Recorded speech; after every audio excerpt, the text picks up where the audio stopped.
बघा आता हा किल्ल्याचा मुख्य प्रवेशद्वार. आपल्या लोकांना जाण्या येण्यासाठी एवढा एकच मार्ग आहे. एकदा का आपण हा दरवाजा बंद केला की आतले लोक आत आणि बाहेरचे बाहेर.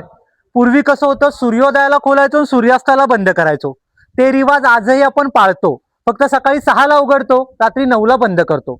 दरवाजाची उंची आपण पाहिली तर इतर किल्ल्यांपेक्षा थोडीशी लहान आहे.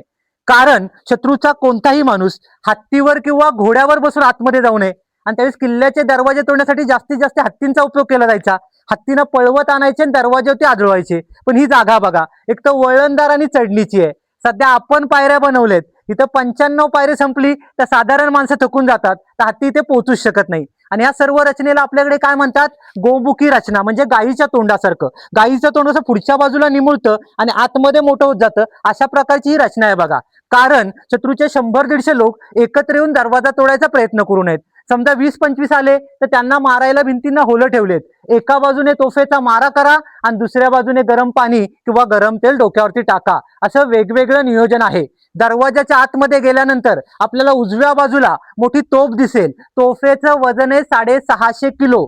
1.5 किलोमीटरची तिची रेंज आहे. डाव्या बाजूला एक काळा गोल दगड आहे. हे लाईट वगैरे काही नव्हत्या, मशाली वापरल्या जायच्या. तर 350 वर्षापूर्वीचा मशाल अडकवण्याचा स्टँड आहे. आता आपल्या जमान्यामध्ये आपण कॅन्डल स्टँड असतो लाकडी, 350 वर्षापूर्वीचा दगडी मशाल स्टँड. पूर्वी त्या दोन्ही जागा रिकाम्या असायच्या, त्यांना आपण दिवडी म्हणतो, म्हणजे पहारेकऱ्यांना बसण्याचं ठिकाण.